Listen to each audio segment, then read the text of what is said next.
Talks keep intensifying surrounding the Montreal Canadiens come this offseason as multiple sources have said Kent Hughes is making a big swing, and there's multiple free agents that look very interesting for Montreal. We'll be diving into one, maybe two in particular. We'll get into that in just a minute, but we also have to talk about Lane Hutson, something that happened today that has Habs fans even further pumped up about his development, and also an award for Jacob Fowler, and probably the least surprising award announcement of the decade. We got a bunch of great stuff to get into coming up on this episode of Habs Digest. But hey, Jacob Fowler's in college, and you know what else is about college? College basketball. March Madness is here. You're going to want to join our free league. Check this out.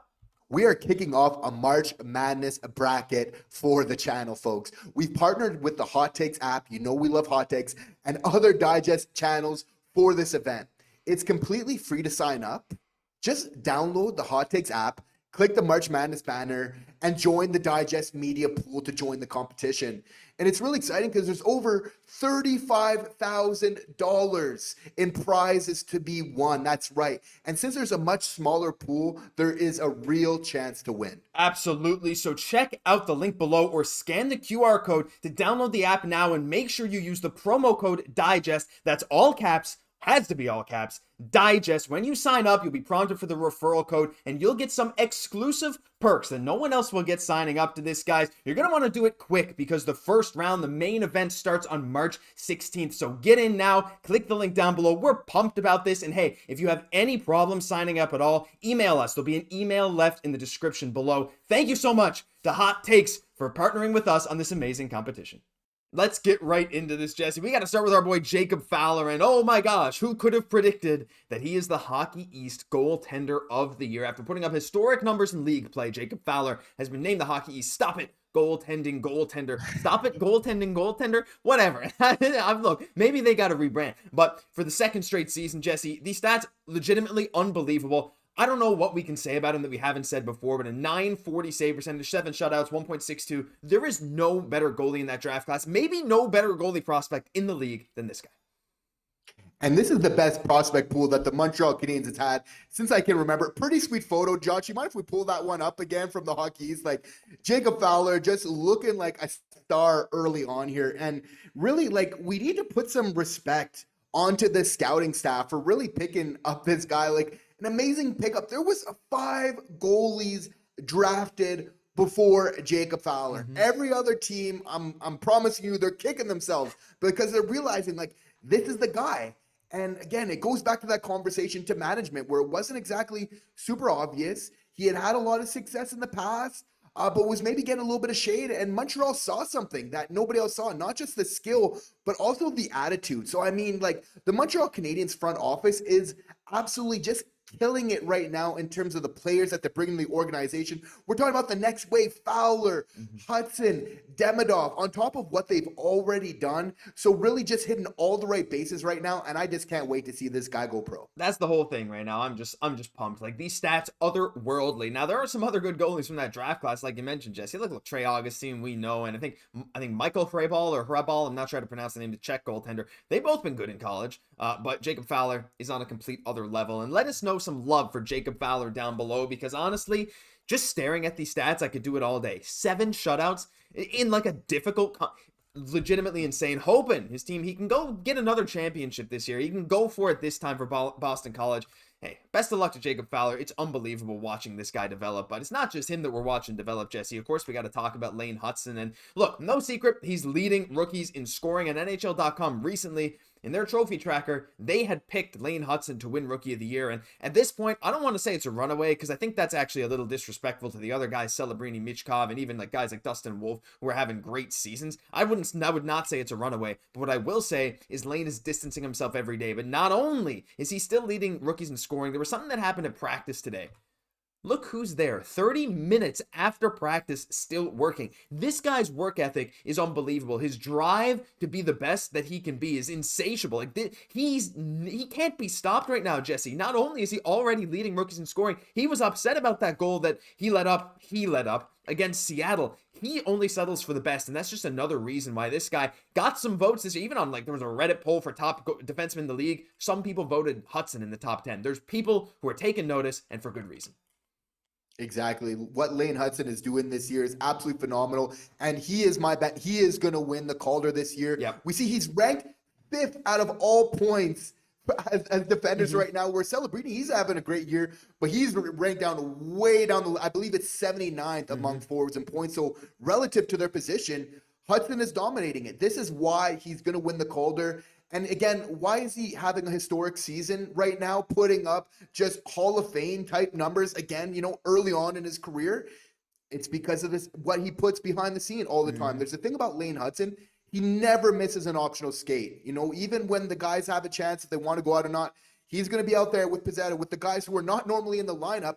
And this is one of your star players. So, not only are we seeing why he's so successful, his work ethic, what he puts behind the scenes all the time, Josh, but you have to feel like that's motivating, where it's like a lot of the times, guys, stars on the team, they're not coming to those optional skates. When you have a guy that's a star on your team that's showing this type of work ethic, there's just no way where it doesn't affect other parts of your room and just kind of strengthens an already very strong work ethic in that locker room. That's a great point. Even as veteran players, they see this young guy just out there constantly. It's not just the vets trying to put in that work to stay relevant. It's like one of their youngest players is out there on the ice extra every single day working. And look, he's due up for an extension coming up. You can do it this offseason. We'll probably be talking about that more in detail in a future video because there's a lot of questions about what his cap hit's going to be. But honestly, whatever it is, I think it's safe to say he's earned every penny. Lane Train never stops.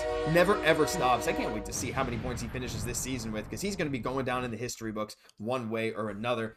Final thing we got to talk about today, though, Jesse. There's been a lot of talk about the offseason, and you probably saw who's in the thumbnail. And it's an interesting face in Matt Duchene, and I'll tell you where this is coming from. So there was a great article that I will link down below. You guys, I suggest you go read it from William Bourget, 5 centers the Canadiens should pursue in free agency this offseason. Now, this is just free agents, and go have a read of the article. We're not going to summarize the whole thing. They mention a couple interesting names, including Sam Bennett, who we've mentioned before on the show, a lot of you like, even a guy like Brock Nelson, who's with Colorado right now, got traded there. But there's one name that I think caught our eye, Jesse, and it's a name that maybe is not super likely to land in Montreal, but he mentioned Matt Duchene. And Matt Duchene right now is on a 1-year, $3 million contract with Dallas, and indications seem to be that he'd like to stay there. He's putting up a point per game season now at the age of 34. But I can't help but feel that this is the style of player that Montreal would want to go out and get. A guy, look, he's past his prime. You're not going to sign him for a 5-6 year deal. You're looking at a shorter term deal. But for a guy that's been a perennial 25 goal scorer, just a few seasons removed from a 40 goal season, he's still capable of putting up between 60 and 70 points.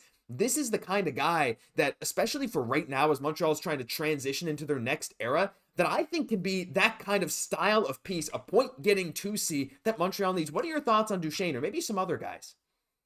It's an interesting name on this list for sure. If we get on a shorter term deal, I think that would be something that interests me, obviously from the points production, tantalizing a lot of ways. Not too far removed from having to be bought out from the Nashville Predators there, but again, what he's been doing with the Dallas Stars cannot be discounted. Again, vet getting some points there. Obviously has the skill to really benefit a Demidov and aligning on that line. That being said, is being close to Montreal, is Ottawa not too far down the 417. We remember Duchene not having the best of success there. I feel like it's kind of a player he would be risky on a longer term deal, just because I doubt that motivation a little bit. We saw Ottawa, it was not a good scenario. Nashville, not a good scenario. But if he's playing where he likes to play, I believe in Dallas, and again, that might be a little bit reductionist, but we don't want to throw any disrespect, but just being said, it seems like he's having a lot of success in maybe his preferred destinations there. So it does make it a little bit risky, but I mean, in terms of point production and what Montreal is doing, it can be enticing in a lot of ways. I think honorable mention, we're not above, the 2C propaganda, that we're trying to set. We want the best player possible to come to Montreal this summer. I'm thinking, Quentin Byfield. Ooh. I think Bo Horvat has a lot of appeal as well. So, Josh, what's your, are you okay with Duchene, or who's your number one guy, let's say, that you think fits the bill that's kind of reasonable? Well, I mean, look, if we're talking pure propaganda, I'm still going to throw the name Robert Thomas out there. And if there's any St. Louis Blues fans watching, they're probably saying he's untouchable. And to be honest, look, I would say he's just a little bit worse than Nick Suzuki. They're actually very similar players, both right-hand shot centers, good both ends, offense and defense, but they're both 25 years old. So I would say Thomas, if I was a Blues general manager, say he's untouchable, but he's the kind of guy I want. But if we're talking someone maybe a little more realistic that might be attainable, I don't mind a guy like a Bo Horvat in terms of unrestricted free agents. On a shorter term deal, I think Duchesne plugs a hole. I would not want to sign Sam Bennett for a longer term deal because I think I'd like some more point scoring for the price tag he's probably going to demand, even though he's a playoff performer. But a guy like Horvat, he's currently in, I think, the second or third year of a contract paying him $8 million per year for 7 or 8 years. So he's under contract until he's 35. He's currently 29 years old. So you have him for another 6 seasons.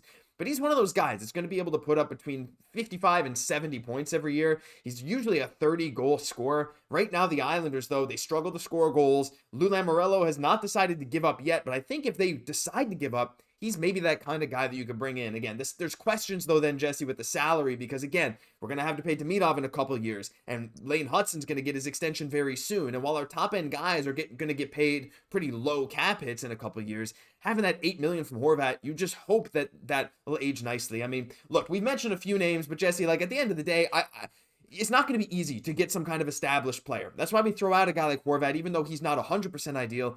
But you know what? You predicted a big move this offseason for that kind of big center. Just to end this video off, I think we're both in agreement that, yeah, it's going to happen. Whether it's Horvat, whether it's someone else, I don't know. But I think we're pretty close.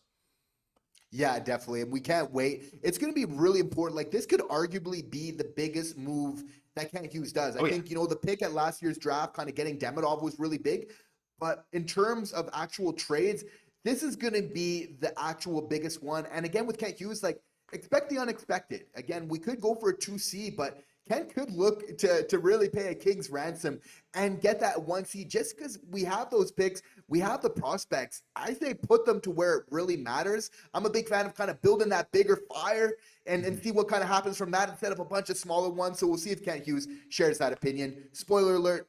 I think he does. I think he does. And we looked even at a list of RFAs coming up. Maybe some offer sheets coming up. Look, Wyatt Johnson's no longer on that list. Just saying. The guy you mentioned, Mason McTavish, a guy even like Jake Ottinger's probably not in play, but with Dobson's in play. There's some interesting names. But look, we might save that for a different video. For now, that'll do it for this episode. Let us know your thoughts on all this down below. What do you think of Duchesne? What about Horvat? We'd love to hear from you. But thank you all for watching every single day. And hey, again, if there's one thing you can do to support us right now, is join in the pool. We got 165 people in there already. It's growing every day. Join the fun. Join the Digest Media community. Thank you for being here. I'm Josh Gosse, my co-host, Jesse Poirier. We'll catch you in the next one.